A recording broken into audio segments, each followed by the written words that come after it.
Good day, Miss. I will now discuss some of the best architects here in the Philippines alongside with their works.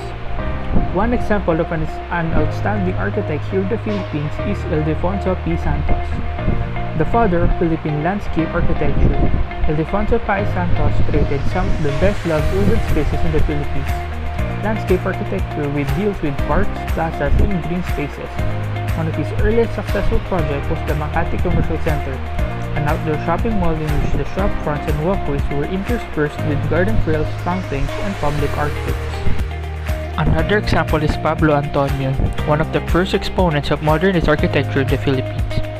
Pablo Antonio is the foremost architecture of his time. He went on to revolutionize popular architecture in the Philippines. Antonio was acutely aware of the demands made on architecture by the unforgiving Philippine climate. Buildings such as the Galaxy Theater, the Manila Polo Club, and the Far Eastern University. The Far Eastern University building was built in 1939 and was designed by none other than the architect Pablo Antonio.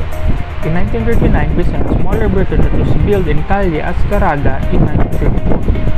Surprisingly, one can find an oasis of artistry in the chaos of Manila's University Belt.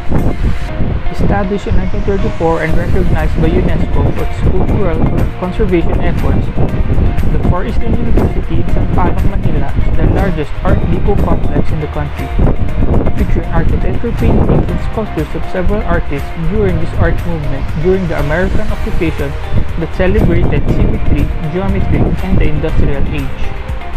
With that said, it is without doubt that the works of architectural artists is growing, and we can see the various influences of the past colonial period that transcend in the artworks of our architects.